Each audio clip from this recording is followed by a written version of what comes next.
All right, here we are, starting another class. And where we're at is I have your first exam to hand back at the end of class. And at the end, and I've made an answer key video. So we dealt with that on our first couple of quizzes. Oh, and okay, yeah, and so this answer key video is longer because it's a whole exam. And so remember, I grade the exam, and I'm taking notes about students' answers. And instead of making comments on individual exams about answers, I'm just marking stuff wrong, typically, and then I make this video. And in the video, I explain the right answer, and I anonymously say how, some students answered, sometimes, good answer or incorrectly, and I want everybody to watch that, no matter how well you did on the exam, because it's a resource. And what's it a resource for? Well, we build up on this knowledge, and so you don't have to go back for our second exam and study the first exam material, but you're expected to know it, So we'll go keep talking about MyoD and Myogen and Nick and all these guys, we're just picking them up and using them, and that's through the rest of our course. So after the second exam, we'll be done with the chapter on cancer, and we'll go back to earlier chapters that are broad chapters, not really focused on cancer, but we have these great examples of, Foxu can't get into nucleus, so we'll keep using those. And so it's important to watch the answer key video to really, feel like you're, getting a handle on this material. Then look at your exams, go over your exams, and ask, questions about, well, maybe I added up things wrong, or maybe you're confused about how I scored the exam. Even after you've watched the video, you're like, I still don't understand this question, or I don't know why I lost points on it, or I added up the total points wrong. Just let me know. And you're not grubbing for points, you're just trying to learn, and let me know about that. Another thing before I forget it is you should have gotten I think it's on our Brightspace, an announcement that says you can provide some midterm student evaluation feedback, kind of how this course is going like, and how's it going, and I appreciate that feedback. Our situation is we have a hard topic that's understandable. So you've seen that there are these, individual pieces, and you'll be like, okay, I get it. I get how FOXO is regulated. It's just that there's a lot of it, right? And so I think of this being a good course to really challenge you as a learner and grow as a learner. So I spend a lot of time trying to talk about that, right? Make a mind map, draw it out, label it, make it big like that, right? Because this is all physical stuff, it's all factual stuff, and it's just do, and there's just too much of it, right? And there's too much of it just in our class, and then there's even more of it in our book. So, I think that it, should be a thing where you feel like you're being treated fairly, that the exam questions are not trick questions, or something that I just asked you to do that I didn't even talk about like that, right? And then it's just a thing. It becomes more of a personal challenge where it's all about you and trying to figure this stuff out like that, okay? And so we have another exam coming up, so I think it's really important to look at that. And I want to also mention the first exam is not worth as much as the next exams, because I think a big part of college is growing and understanding, well, what's expected in this course from this instructor, and becoming a flexible, adjustable learner like that, right? And so the value of our exams go up. We've got a total of 4 exams. I also want to mention that the final exam covers everything. So you also want to go through this exam material because it comes back definitely on the final exam. Another thing to say about that is something that I remember happening in college is I would study some topic hard and it just wasn't on the exam. And if you studied something hard and you're like, dang it, why wasn't that on the exam? Send me those questions and I'll put them on the final. No problem. I'm happy to do that because I know how frustrating it is when I would study a topic and it's not even on the exam, right? You know, I had to pick and choose, and I couldn't ask questions about everything, so, you know, some things didn't come up. Well, they should come up on the final, right? And of course, when I write the final, I'll be looking back at the first 3 exams, trying to figure out what else, you know, can I ask you about like that. And if you help with that, that's absolutely great. And students do that over the years. Students will send, because I say it every class, I say, send me questions for the final. And I just put them on there, right, like that. So again, you know, the goal is to help you feel like, you know, you're being treated fairly, and you're, being challenged, but, you know, not being ripped off, you know, or, you know, like that, right? So there's that. Okay, so then the next thing to mention is that when I give you your exams back, you'll have a circled score, and it'll be a score out of 100. And the way I grade every course is the same, where after I finish grading the exam, I look at an anonymous distribution of scores, and I just give letter grades. So this is not for our course, it's just an example of a different course. It's Intro Bio. And on this exam, there were 80 points for those students, and you see each, these were the scores, and the highest score was 74, so I started there. And 2 students got a 64, and I gave them a B. So I put our grade distribution in the answer key video, and I'll add that to Brightspace, and look at that, and you'll be able to take your score and see your letter grade. That's where you stand, right? And that's important to understand, right, is where do I stand in this course for a grade? Our exams are the big part of the grade, and so you'll see where you're at like that. Even if you did poorly on the first exam, you can still do fine in this course because there are so many more points on the other exams like that. And so, so you'll see that. Now, do I grade based on 90, 80, 70, 60? Nope. Do I curve it to fit that? Nope. I spent a lot of time in college talking to my friends about grading, and I consider this to be the fairest way to grade you. I'm trying to give you as good a grade as possible, and you can see right now why these 2 students got B pluses. They didn't do as well as the students got A minus, and they got better scores than that. And you can see, you know, they're close in scores, you know, and it's frustrating, but, you know, when you get a B plus, that's almost an A minus, you know, and it's better than a B, like that, right? And so that's what the score distribution is going to look for our course, and you'll know what you got for a grade, like that. And then another thing to say about that is that although I don't grade on a 90, 80, 70, 60, it's close to that type of distribution. You know, the A's are typically close to 90% A's, like that, like down like that. So you can look at that. So it's not that I have some radical, arbitrary, bizarre, different grading system. It's a classic grading system, but I don't pretend to be able to, you know, categorize students into, oh, you know, you've got a 90, you're in the 90s, well, that would be an A, because that's false. You know, and professors like to do that to sort of hide behind, oh, I'm just doing it objectively. They're not, you know, it's impossible. I got to give you a grade. And the best way to give you a grade is to show you how you rank relative to other students. It's not a competition, it's just, this is how we look. Now, I base the grades on that. I just graded the exam. I remember what they look like. And I think, well, that's A work, you know, like that, right? And then another thing is, I've taught this course a bunch. You know, I've seen a lot of students taking this course, and these are the grades, you know, that I think students deserve. Then there's one other point I want to make about that. I can't remember, but it was, you know, just a side note like that, and not a really important one. So that's where you'll see your grade is in the beginning of the answer key video. I have this distribution for our specific exams, and it matches your score on your. You're not going to multiply your score or anything. You just take your score.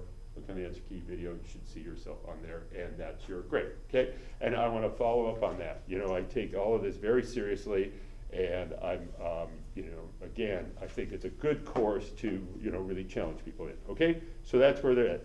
And does anybody have any questions? So again, I'll hand these out at the end of class. Anybody have any questions about anything at all right now? Okay, all right. And so this is where we're at this week. So we've got a homework assignment due today. I actually, you know, put it up a week ago, you know, when we were taking our exam. and it's about cell cycle drawing stuff. And we're working on that chapter. And then watch the exam 1 answer key video. I'll post that today. Then we're on chapter 18. That's about the cell death and also stem cell biology. So we talked a little bit about that. Super fascinating topic, and both of them. And then we already have another assignment up there that's about the stem cells, and that really covers that section of this chapter. So I won't talk about stem cells too much in class, but I'm happy to answer any questions like that. And then we already have what's going to be covered on our second exam, and our second exam is on Thursday, the 26th. And Don Diego, you know, I did double check that, and I think you might have needed to like renew your browser, you know, or whatever, because it looked good on mine. It's definitely, that's our date. The original syllabus had it on Tuesday the 24th, and I just want to move it back because I wasn't appreciating the week before that is spring break, and we should not come back and be like, hey, here's your exam. Hope you had a good time in Florida, right? We'll have a class on Tuesday where we can pick up and deal with stuff, and then we'll have our exam on Thursday. It'll be the same style as our first exam, like that, okay? So that's where we're at. And so then we're talking about chapter 17.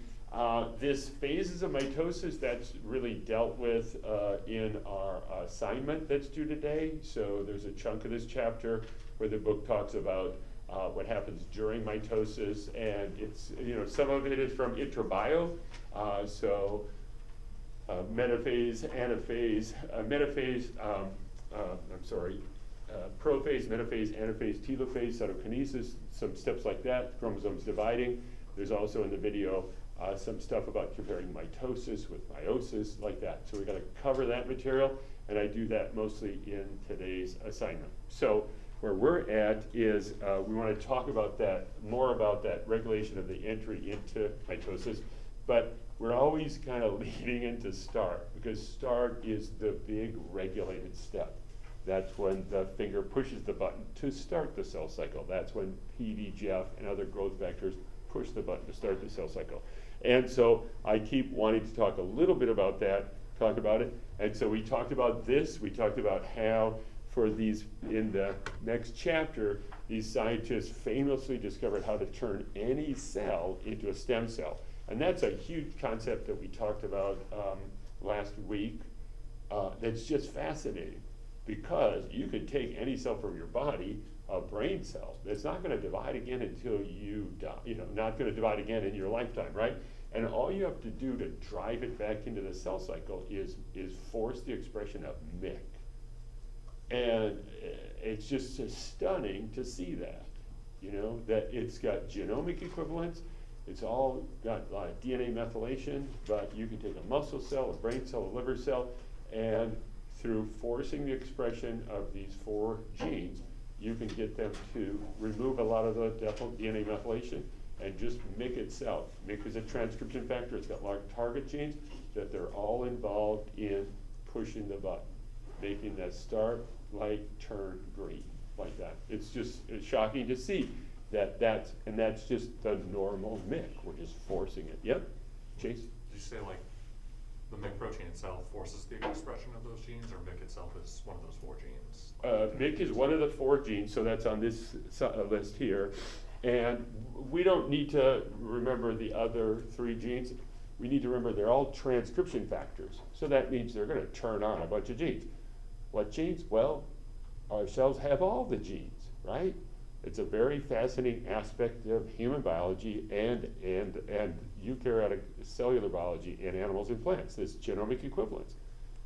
In theory, you can take any one of your cells and clone you, make a whole new you. What are the issues? Well, lots of your cells have permanently stopped dividing, so you got to get them back into the cell cycle, and lots of your cells have a lot of DNA methylation for genes they don't need. They got the genes, they're not going to use them again, and you can just mess with the cell and force it back. And so those are called induced pluripotent stem cells. Again, not a natural cell. These others are the natural stem cells. Not a natural cell found in your body, but a cell that can be, you know, removed from your body, any cell, and in a lab, make it a transgenic cell because you add these genes back in with regulatory regions that will push their expression. And it goes, and it's fascinating because scientists are certainly studying them and learning a lot about the cell cycle. And that helps us appreciate this that we talked about last time, and that is that when cells are permanently arrested in the cell cycle, folks like to talk about them being in G0. So we gotta learn that, but I said G0 is drawn as kind of a misnomer, because it looks like a detour. It's not. They're just sitting at a red light, and they can go, right? Through induced pluripotent stem cells. What else could cause trouble? Cancer, right? A person can get brain cancer, and there are ways that can happen. Yeah. Okay. All right. So that's about that start. Again, our favorite thing, right? Like that. I just want to loop back over this again because it's another concept for start that we already covered, and that is this mitotic index, and we're able to see cells in mitosis and count them, and we've been able to do that for 100 years, and look at the percentage of cells that are in mitosis, and that percentage of cells in mitosis is the cells that are here, but they're actually an indirect measure of start and how often the light turns green. The more often it turns green, the more the cells, percentage of cells are actually going to be in mitosis at any given moment. So that's a really important concept, is the mitotic index, even though we're measuring the rate of mitosis, is all about start, right? And it's an indication of how frequently the cells in that population are going through start, right? Skin cells have a low mitotic index. They're going through start infrequently, like that. Brain cells, 0 mitotic index. They're parked at start. Yep. So another thing is just this, I gotta mention this term, and that is this term interphase. And it's shown on this slide, and it's an old term, it's still true. And what it is when you look at cells under a microscope, either you can see their chromosomes and they're in mitosis, or you can't see their chromosomes and they're in interphase. So interphase is a term that's been around 100 years because scientists could look under a microscope, don't understand the cell cycle at all, but they could see cells in mitosis and all the other cells are in interphase. So importantly, interphase includes G1, S, and G2. Interphase includes S, that's when the DNA gets replicated. When you look under a microscope, there's no hint of which of those cells are replicating their DNA. You gotta get into the biochemistry of it. These are in interphase. Importantly, start is in interphase. Almost all the cells in our body are in interphase for one reason or another. So that's a good term. It is an old school term because now we'd say, well, interphase is made up of G1, GS, and G2. So we're gonna kind of dive in and look at the details of it. But it's really a good term to also understand in the context of mitotic index. 3% mitotic index means 97% are in interphase, like that, right? Okay, so there's that. Okay, so just a little bit, looking back on that start, because we're leaning toward that all the time. That's the most fascinating thing. But to get there, we want to talk about this G2 to M transition, this G2 to M DNA checkpoint, and we've already covered almost all of it. When the DNA is damaged, it's like the washing machine lid is up, and we should stop the washing machine, stop the cell cycle, and wait until the DNA gets corrected. Why? Because the next step is mitosis, when the cells are going to divide, and let's not have the cells divide with damaged DNA. Let's make sure the DNA gets corrected, repaired, before we go into that next step. So it's a really sensible time to stop and wait. So that's what we're looking at. And the regulator, the action protein for being in mitosis is CDK1, cyclin-dependent kinase. And we've already seen that when cells stop, the switch is, the little switch in the machine to stop them is that the CDK1 has inhibitory phosphates on it, 2 of them, that need to get removed, and they're not being removed because CDC25 phosphatase got turned off by check 1, because check 1 got activated because there was DNA damage.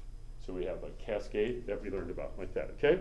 So we're at this point in the cell cycle. It's a very different point than that point, and we're just focusing on that because it's a straightforward package. And we just have a couple more things to pick up about that. One is that CDK1 is the action protein. It's a kinase and it phosphorylates lots of target proteins, and when it's active, the cell is in mitosis. And big things happen.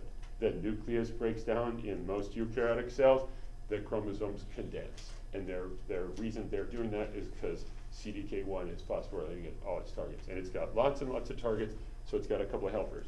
And it's a cyclin-dependent kinase, so it's got to have a cyclin, and that's cyclin B, okay? So cyclins are a good thing just to mention a little bit. They're named cyclins because scientists found that the amount of cyclins go up and down. And this is an old school study, so they talked about interphase, mitosis, like that. And during interphase, the amount of cyclins go up, and then they go down at the end of mitosis. And then they start accumulating, and then they go down. So they're cycling like that. And that's why they're called that. And they're needed, and sometimes they are important in the regulation, but in our case, at the G2 to M transition, there's already plenty of cyclin B. So it's ready to go. The big regulator at the start of mitosis is not cyclin B. The big regulator is those inhibitory phosphates that need to get removed. At the end of mitosis, you can see here, the big hint and the truth is that cells leave mitosis by destroying cyclin B. And you can't, you've been in mitosis and you're done. The cell's divided, cytokinesis occurred. Let's just tear down all the cyclin B, okay? And that's shown here in a nice figure from our intro bio textbook. So, different instructors deal with intro bio differently, but the cell cycle is a big deal chapter typically in intro bio for so many reasons. One of them is it was discovered in the yeast that caused bread to rise and the yeast that caused beer to ferment, and those scientists won Nobel Prizes in human medicine. And you're like, what? As an intro bio student. And then you learn, they're orthologs, easily identified orthologs of CDC25 phosphatase, cyclin B, CDK1 in yeast, and every animal cell and every plant cell on our planet. So it's something that should be taught in intro bio, partly for that reason, just the grand features of life at this molecular scale, like that, okay? And so here you see it, and it's a nice figure. It's very pretty, and it's a nice one. It's memorable, right? You call that up in your memory, and I'm like, I got this. I can see it, right? That's a big part of our course. You can see it. So there's cyclin B accumulating, and it starts piling up really even in S phase, and there's plenty of it, by the time you get into the middle of G2, there's plenty of cyclin B. There it is, plenty of it. And then they want to point out here, and our author likes to do this too, when CDK1 and cyclin B get going, they get to have another name. And we can learn that name. It's called MPF. Lots of people think it might mean mitosis promoting factor. Great. It actually stands for maturation promoting factor. That goes back to some old biochemistry when the scientists were working on the yeast. There were some scientists that were also working on frogs and on the eggs in a frog. So eggs mature and are ready to be fertilized by the sperm. And mom has made the mature egg, and the egg is going to wait. And it's waiting, and a lot of times it's waiting at G2 to M. So these scientists found that there was a maturation promoting factor, right? That fertilization activated this thing that moved the egg through the cell division so that it could join with the sperm. No big deal, it's just another name. And like I said, the intro bio textbook loves it, our textbook loves it. It's just the active form of CDK1. It's got the inhibitory phosphates removed, it's got some activating phosphates that we're not focused on, it's got cyclin B. And it's in M phase until cyclin B gets destroyed and it leaves M phase. So very different reasons for entering M phase, remove the inhibitory phosphates, than leaving M phase, destroy the cyclin B, like that. And it's interesting to see that the whole time CDK1 is hanging out. It's in all our cells right now. It's hanging out, inactive, like that, very regulated, yep, like that. So nice image of this switch.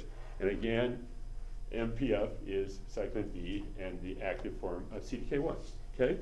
So then we want to talk a little bit about that action, the action that's happening during mitosis. And the book does it here where it says, oh, and I mentioned this last time, CDK1 activates helper kinases because it's got so many targets in the cell. And Polo and Aurora are going to help, and we're going to have them phosphorylate to cause chromatin condensation, so visible nucleus, nuclear membrane breaks down, break down the Golgi, and form the mitotic spindle. So they've just got many, many targets, and they're doing the action. It's just fascinating to see this, right? From a biochemical thing, that's mitosis, you know? All the stuff you see happening in mitosis is happening because these kinases are phosphorylating target proteins and causing all these changes. And then at the end of mitosis, they all get reversed because the phosphorylation kinases get turned off and phosphates removed, okay? And we don't have to learn about all these, but we know that's a good one to learn. The chromosomes are going to condense and become visible, and I already said that's because those guys phosphorylate the histones, and they just fold up differently, and you get that heterochromatin packed extra tight. Is there any gene expression during mitosis? No, the chromosomes are packed away like that. And there's probably some exception to that, but in general, there's no gene expression during mitosis. They're just, you know, we got these packed away and we're getting them taken care of like that, right? And the other one that's, you know, probably really well known is in a lot of cells in eukaryotes, the nucleus breaks down. And so our book covers those too. And here it's showing that histones are targets, and then here's a protein called cohesion and cadensin that also are helping condense the chromosome. So we have several factors, but histones is a great one. These are also described in the book, and so good ones to know. Okay, like that. And just showing, you know, CDK1, cyclin B, or Aurora or Polar are all phosphorylating those. Then here's that nuclear membrane. So the nucleus breaks down, and the reason it breaks down is because there's some proteins called nuclear lamina that get phosphorylated, and they disassemble from polymers into monomers. And so here's the word, that word. So there are proteins that line the inside of the nuclear membrane called the nuclear lamina proteins. And our book shows that they are literally like construction sticks of wood that assemble into a sphere, and the membrane just fits around them. And when they get phosphorylated, they break from polymers down to monomers temporarily. So during mitosis, the nuclear lamina are disassembled, and the nuclear membrane just breaks up into little bubbles that are so small they're hard to see scattered throughout the cytoplasm. So those are good targets for us. Again, you know, we don't need to learn about great details of this, but those are really good targets. The list, right, 2 points per question. You know, 2 targets, 2 famous targets of, the MPF, well, histones, and nuclear lamina, right? They're going to condense the chromosomes, they're going to break down the nucleus. Yep, okay, so that's good. And then here's our book showing the full sort of cycle of activity that CDK1 goes through. And what's our emphasis? Well, here's this transition where, here is, let's see, are they showing this quite right? I guess, you know, they're saying that when the cells are in mitosis, we have active MPF, and that's because CDC25 has removed those inhibitory phosphates, and then we're going to leave it by degrading cyclin B. And so, you know, we've got that covered. That's the focus. We're less interested in, for example, these activating phosphates that get phosphorylated by WEE1 and others. We don't need to dwell on those. And we want to know that the CDK1 is always present and that the cyclin is cycling up and down. But in the case of the G2 to M transition, it's not cyclin that's rate limiting, it's those inhibitory phosphates. So the activating phosphates, they get added, the cyclin B accumulates, we're ready to go. We can't go into mitosis because the inhibitory phosphates are there, we have to have those removed. And they'll get removed unless there's DNA damage. Yeah, okay, yeah. Spencer? Why is the cyclin B degraded to only be synthesized again? Is that? Yeah, so that would just be a regulatory mechanism to say, let's make sure we're out of mitosis. And so here would be G1, and that's when cells do most of their living, is they're expressing genes and making insulin and hemoglobin and stuff like that. G1 is the really time they're living. I mentioned they don't really do stuff during mitosis. They got chromosomes condensed, they're just getting through it. That's also true for S phase. There's very little gene expression. There's some gene expression during S phase, but it's really specialized, and they're just copying their DNA. So they really, those two steps are always really like sort of a fairly consistent length of time. We're just gonna get through S and M. And then in vertebrates, cells don't do too much during G2. They express genes, they can hang out there. But in vertebrates, it's really G1 that's the big thing. And so I would say that the most logical thing is to say, let's just make sure, we gotta have CDK1 around, but man, we do not want the cells to go into mitosis during G1, That's also G0 right there at start, and we don't want cells going to mitosis. So they can have CDK1, but let's make sure they don't have any activity. So we'll just get rid of cyclin B, like that. Yep, yeah. And so again, we don't know all the details, need to know all the details of this, and I wouldn't really want to draw it out that way. I think it's better to just go to this and say, well, we're here at the start of G2 to M transition and the DNA checkpoint, so what's the status? And the status is, well, we got the activating phosphates, but the inhibiting phosphates, and we got cyclin B.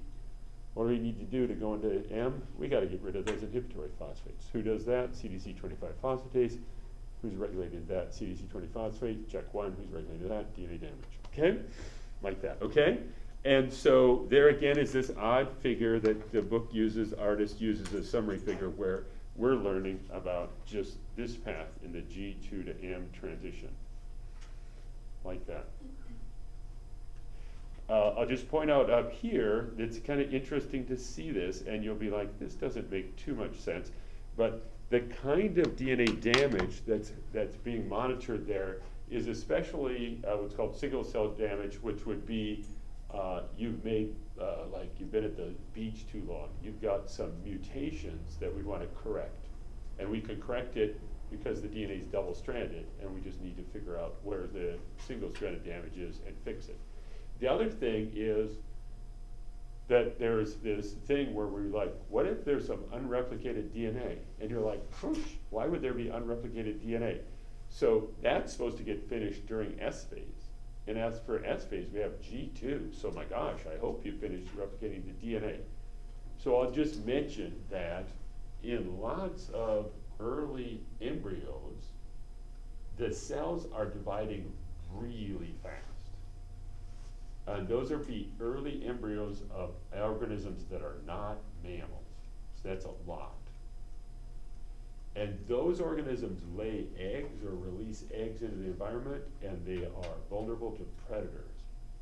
So you know how in an amphibian, the first thing the fertilized egg is going to do is, I'm going to make a little tadpole and I'm going to swim out of here.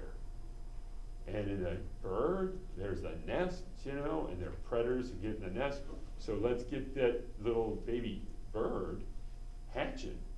So in early embryos, lots of times, mom has put in the nutrients to just go from mitosis to S phase to mitosis to S phase as fast as you can, to make a lot of cells and start making a tadpole or a baby chick or a little snake or whatever it is, yeah?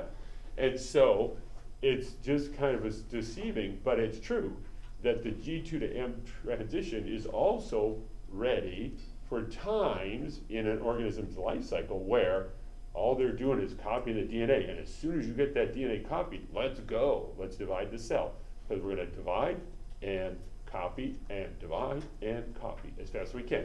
So that's part of it too. When we say the DNA damage checkpoint in G2 is, it includes a lot of times single-stranded DNA. Good, let's get that corrected before we divide the cells. And then also, let's make sure the DNA's been replicated. So that's like that, right? This other one is a different DNA damage checkpoint, different point in the cell story. And you can see this one, the one we're learning about, uses check 1, that uses check 2. So again, it's too bad the artist didn't just keep it simple and make one at a time, okay?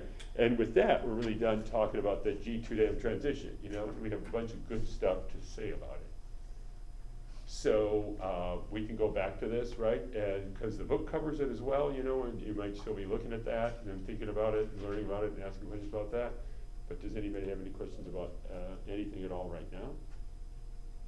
So now we're going to go on to, because again, pretty much deal with that in today's assignment.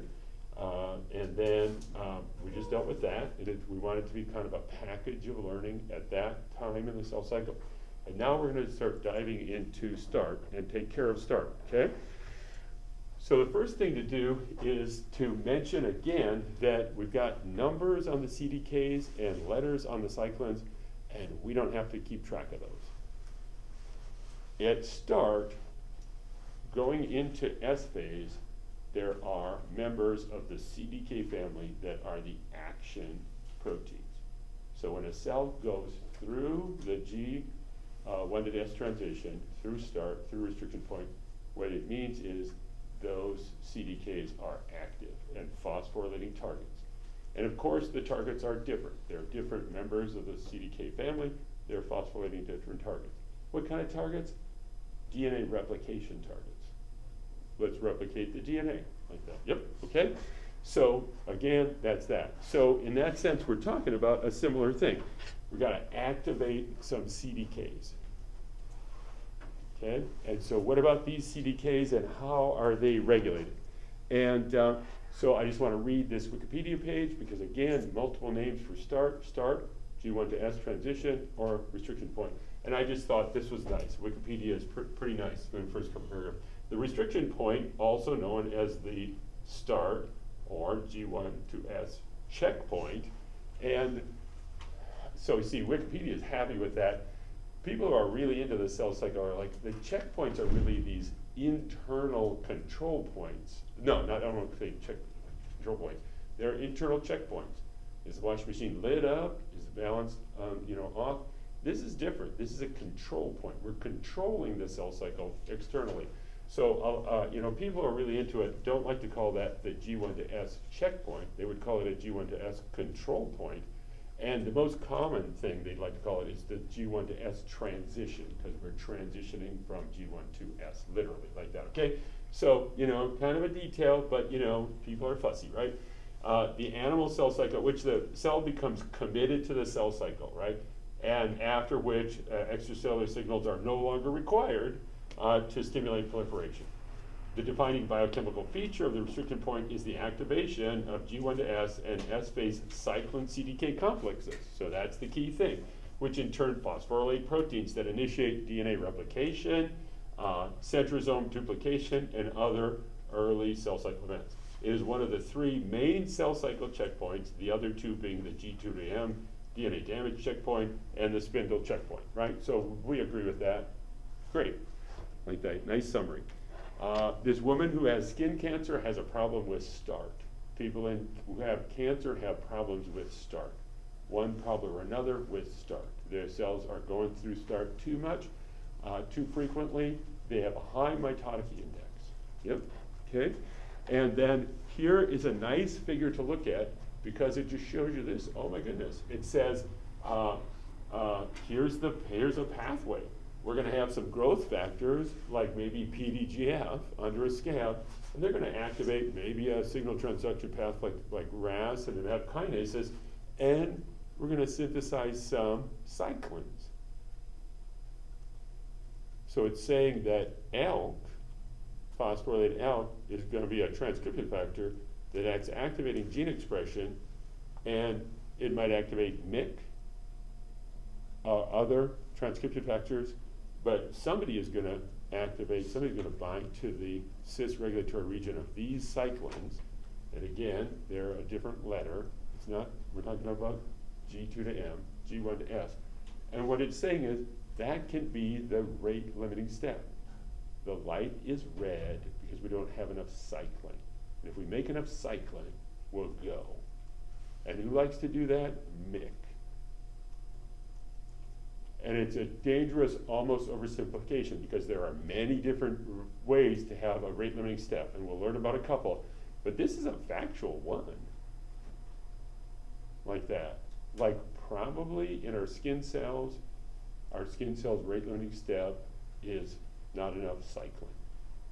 And it's a cyclin-dependent kinase that needs to go. So that's a good one, because remember, that's different than the G2 to M story. Cyclin B is not ever rate limiting over there. But here, specific cases, it is. And it's the rate limiting step, and if we make cyclins, we'll go into S. The light turns green that simply, like that. Again, lots and lots of checks and balances. And then this points this out. So another thing, and we're not gonna really dwell on it, but a lot of times when the light turns green, right, you're at the red light, your car's sitting in the red light, and the light is clearly red. And then you're like, phew, shoot, is the light green? Because a lot of times the light turns green in a little bit of way, just a little bit of green. And you're like, I think we could go. I don't know. But then there's massive positive feedback, and the light gets brighter, right? It starts out faint and flickering, and then it's just like, go, go, go. Cars start honking, and you're like, come on, it's clearly green, let's go, right? And so that's indicating a little bit that, get there. And we're not gonna dwell on that too much, but we have a couple of examples where we'll see, that's kind of confusing, because why would a target of CDK phosphorylation be more CDKs? And the answer is greener light. And there's a massive thing. And our book doesn't talk about that too much either, but that's what's going to happen. And that's one of the details, is that G2 to M, the light is just red or green, like that. Here, the transition is it's rolling forward, and there's checks and balances. It could be light green, and then it can be a school patrol, like that. And you're like, okay, all right. There's checks and balances, but let's not be confused. And that's what they're indicating there, because the next step is more and more of these active CDKs. And we're going to roll through this like that. Another thing I like to point out here that I just think is curious is all authors put this G2 to M, G1 to M star, or G1 to S transition, they put it here.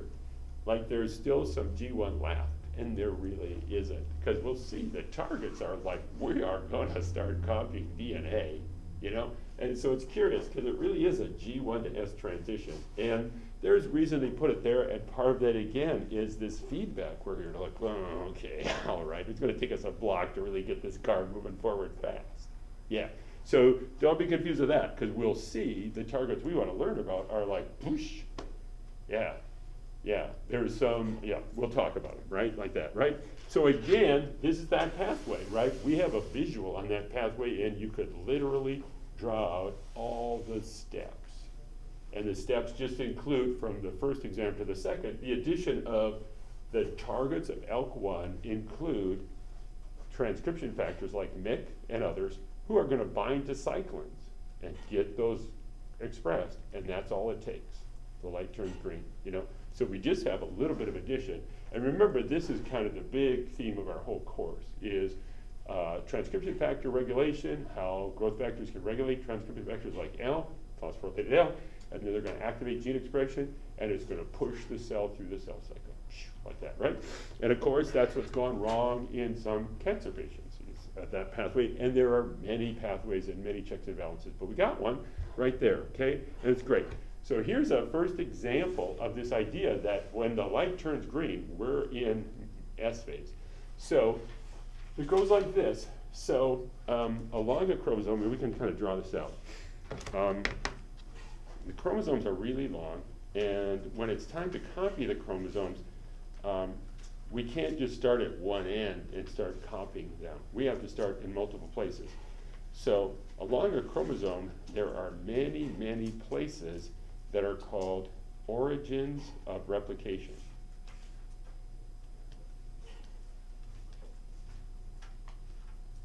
And there's specific DNA sequences there, not genes, but specific DNA sequences there that are locations where proteins are going to bind, and we're going to start copying the DNA.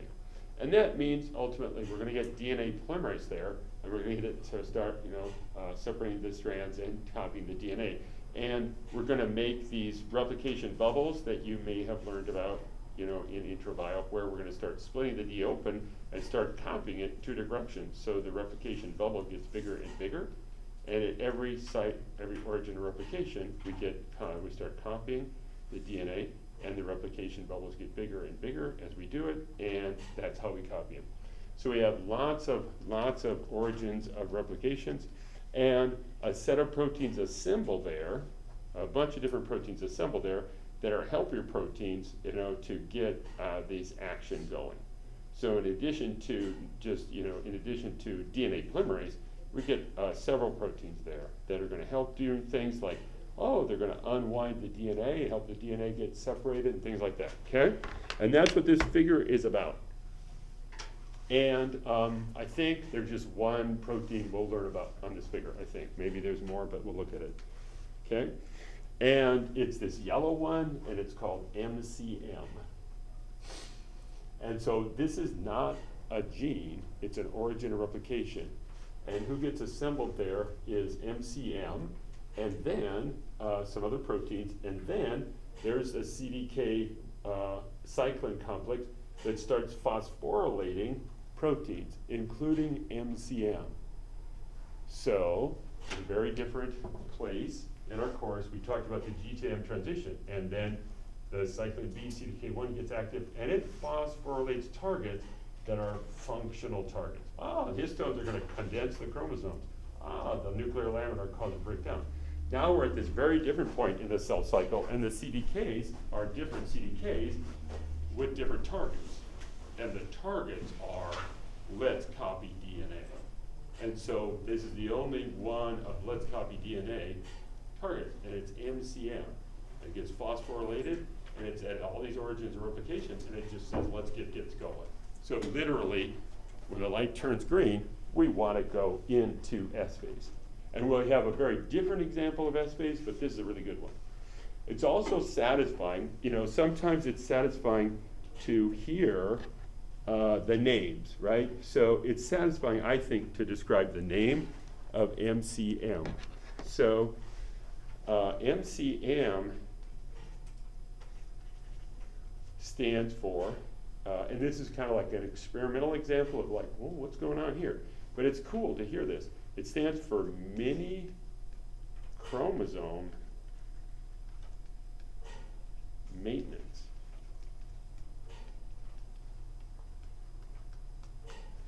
And so who discovered this? And so some people discovered this who were studying yeast. And so yeast are single-celled eukaryotes, pretty simple, and they grow pretty fast, grow and divide pretty fast, so they're going to copy their DNA, right? Going to go through S phase, copy the DNA and stuff like that. And what they did is the yeast has some regular chromosomes, like that. So these are the chromosomes. And those chromosomes have many origins of replication, and sometimes people abbreviate that just ORI, origins of replication, like that, origins of replication, like that, And what they did is they just experimentally made a little short mini chromosome. And then they put a gene on it that was an important gene, and then they just asked, what does it take for this to get copied when the yeast divides? So the yeast goes through the cell cycle. What does it take to copy that? And the answer is, well, you have to have an origin of replication on that little mini chromosome to get it to replicate. Really simple, right? And so remember how we would do these deletion studies, right, to find out where's the enhancer on a gene? This is a similar thing. You just make a little tiny chromosome. It's got at least one gene that you can assay for, like some enzyme that helps break down sugar, something like that. You can detect that the yeast is keeping that gene. And then you just delete the other parts and say, what does it take to hang on to it? And the answer is, well, you got to have an origin of replication. So mini chromosome maintenance like that, because they found that, and then they did genetics to say, yo, we have an origin of replication. Now we're going to do mutations and find out what proteins are needed for the chromosome to be maintained. And they would be a mini chromosome maintenance protein. You know, it's like that, right? So it's just kind of a sweet, logical, genetic analysis of what are the proteins needed for this origin of replication, like that, yeah? Yeah, okay, so nice name. And there it is, yellow protein, and we can draw that on our exam, right? Origin of replication, what does it have? Well, DNA polymerase and helper proteins, like, for example, MCM. And MCM is there, and it's hanging out, ready to go, and it gets phosphorylated, like that. Some people would like to make a little bit of delay here, because another thing that happens is as you start S phase, you crank up the synthesis of MCM. So that's a way, again, where the light turns greener, because you're like, we're going to phosphorylate the MCM. And you're like, we don't have enough MCM. You know, there's a lot of DNA, lots of origin to replication. So part of the story of the light turning green is we're going to have to increase the synthesis of these proteins we need, like that. That's it. And, you know, that's this action plan. You know, we're mostly interested in the regulation of getting the light to start turning green. Once it turns green, that's what we mean biochemically. What does it mean? It means we are making stuff to go through S phase. Yep. Okay. And so, great. Okay. So that's an example. And you'll see we'll come up with another example of that action item, but it's going to come up at a different time. Okay. So then again, here's our favorite, right, so far, is there's that phosphorylated ALK working with serum response factor to activate transcription. And sometimes it includes MYC, like that, okay? So here's another one. So here's two new transcription factors for us that we're going to learn for the second exam that come up especially in chapter 19 because they're both famous oncogenes. So these are transcription factors that do work like ALK. They're going to activate gene expression. Who do you think they'll activate? Cyclin is a good target, like that. So we have this example that can lead to activation of MYC or direct activation of cyclin. You know, lots of different examples in different cells. That's a good example. And we want to add another one like this. And so they're called June and Phos, and together they're called AP1 because they have to work together as a heterodimer. And that's a little bit of how to control them. They're both oncogenes. You know, you're not in trouble unless you make both of them like that, okay?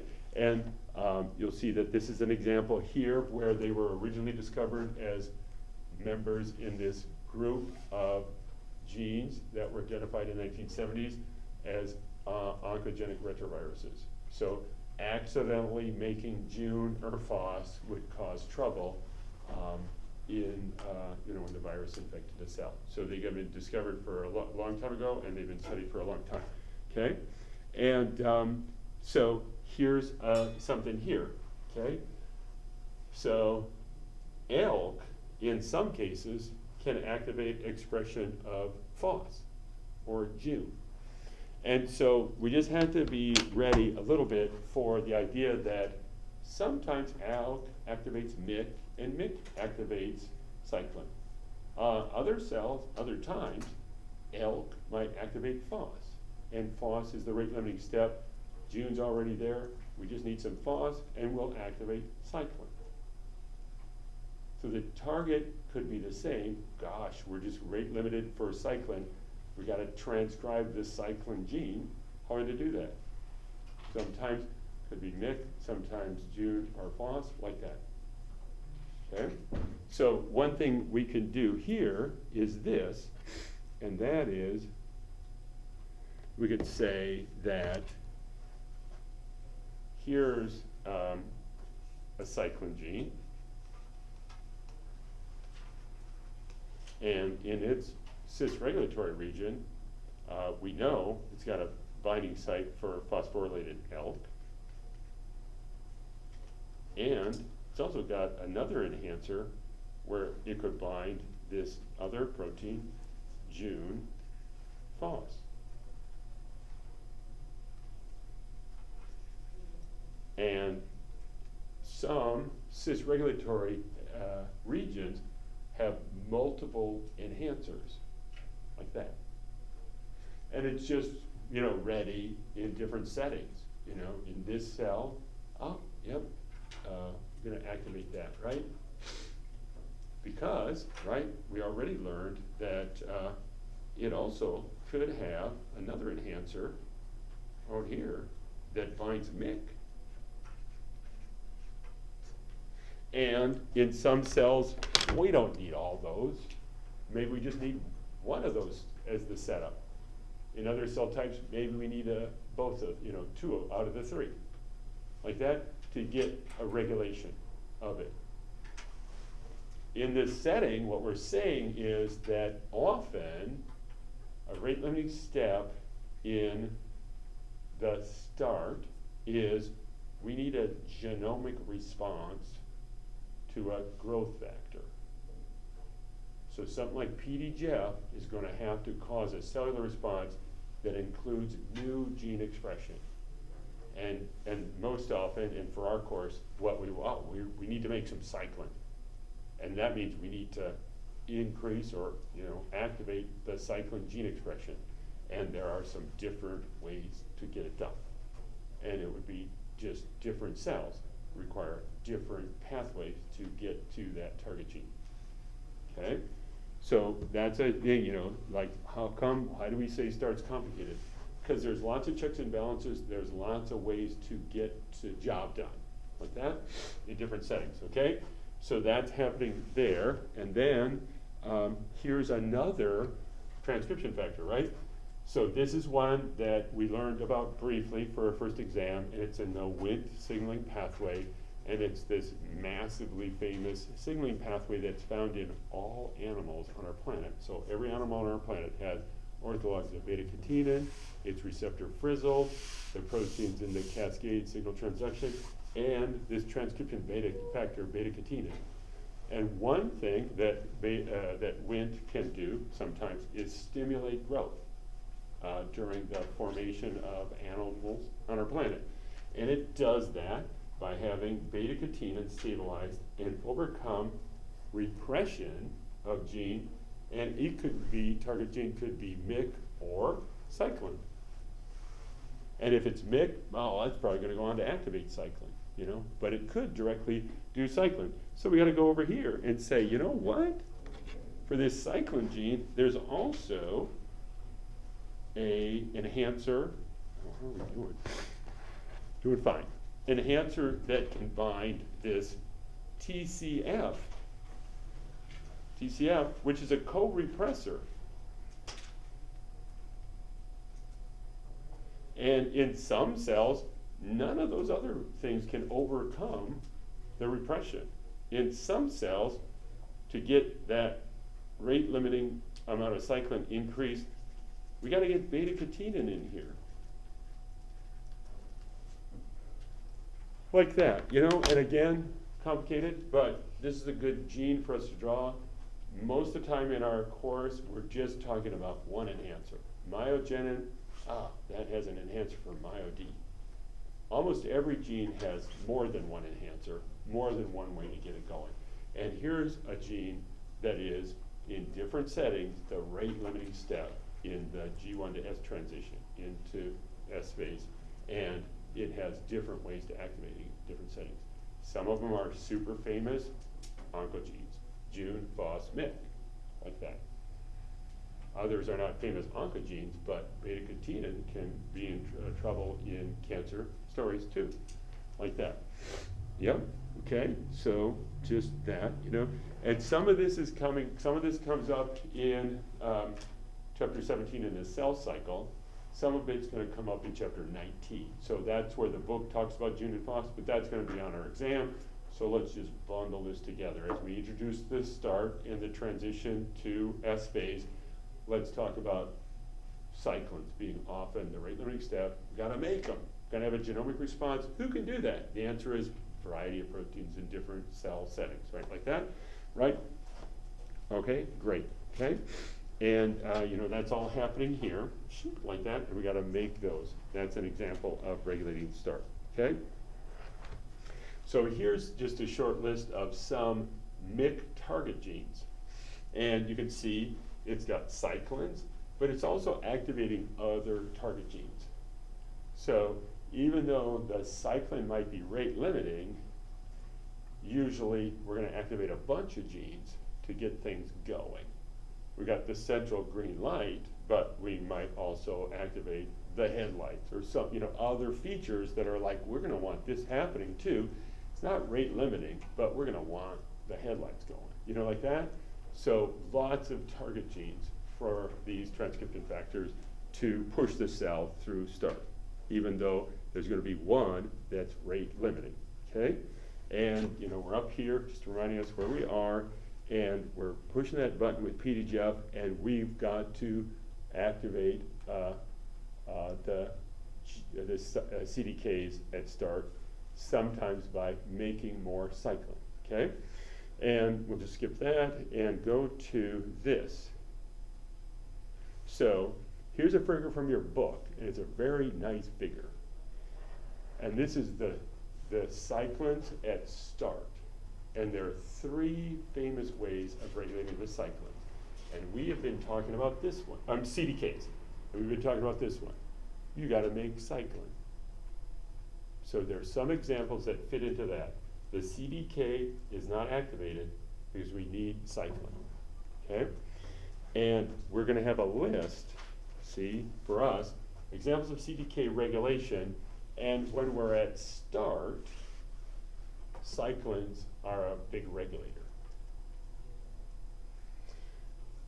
This also is the explanation for the other point in the cell cycle, G2 to M, and how to activate that. So in this list, when we were over at G2 to M, and we're talking about cyclin B and CDK1, we would say cyclins are not an example for the G2 to M transition. There's already plenty of cyclin B.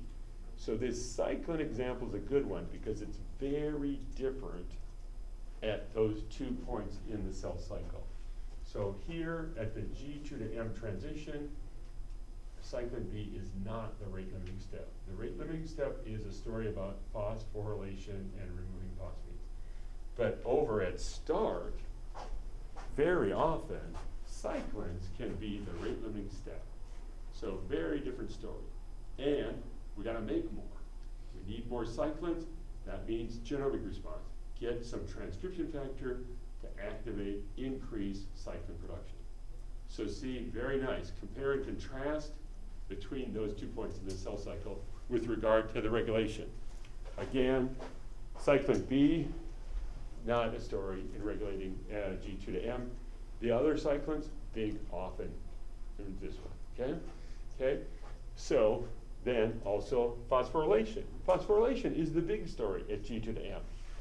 It turns out it's also a big story at S, but we're not going to learn any examples of it. And I don't think our book brings up any examples of it. And that's okay, because it would be confusing, right? So when we think of phosphorylation, phosphorylation regulates both, the phosphorylation of the CDKs regulates both the G2 to M and start, but they're just different stories. And they're, let's not, kind of make it too confusing. So our cyclin's a nice comparison and contrast. Phosphorylation will especially focus on the G2 to M. And then the third one is a brand new one. And so here's a picture of what we're talking about, the 3 major stories, and our book has them in our chapter. And the third one is one here, and this is only at start. So here's the CDK, and at G2 to M, this phosphorylation is important. And it is at start also, but we're not going to worry about it. We're going to pick on cyclins and these proteins. And I don't even know why the book uses that term. Most people call those proteins inhibitory proteins, and they often call them small inhibitory proteins because they are going to stop it. And we're going to learn about 2 of them that are named P21 and P27. And those are like the school patrol. And if you know what that means, is it'll be a person who stands with a flag out by a school, and they can, when kids are gonna cross, it doesn't matter if the light's red or green, the school patrol flag says nobody's going. And so we'll see examples of that, where we have an extra control, and there are lots of checks and balances, but this is a really good one for us to see, because it's not happening at G to the M, but it's happening big time at G1 to S. And so we gotta learn about these guys, right? So again, we've already gotten a good taste of the story of cyclones. Gotta make more of them. We got a lot of transcription factors who can get it done. Phosphorylation, not gonna worry about it, start, and then gotta talk about these small inhibitory proteins and how, what are they doing, how are they regulated, like that, okay? And I think though, we gotta stop there. No, we got a couple, well, yeah, let me see, we'll have a couple more slides about these small inhibitory proteins, okay? And so, here's another list, and we'll just go through this slide, and and we'll work on this on Thursday. So here's some good examples, regulation of starch, that are in the chapter, and we can go through them. So there are 5 of them. The first one is cyclins, and we're getting a good handle on that. We gotta have some new gene expression. We gotta regulate the transcription factors that are going to transcribe, activate the cyclin. The cyclin's rate limiting step sometimes, great, gotta make more of it. And then we have these 4 other examples, and 2 of them are these small inhibitory proteins, so they're just gonna block it. They're gonna school patrol it, they're gonna be out there saying, no, don't go. And then the other 2, we'll see, are super famous tumor suppressors. And we just mentioned that once so far in our course, but in this chapter and the next chapters, we're gonna run into some proteins that aren't oncogenes, they don't cause cancer by getting out of control like MYC. These are tumor suppressors. You need them to provide the block, the brakes. They're like the brakes, like that. And so we wanna learn about retinoblastoma and P53. And but both of them are really famous, like that. There's a comic book about P53. P53 is called The Guardian of the Genome.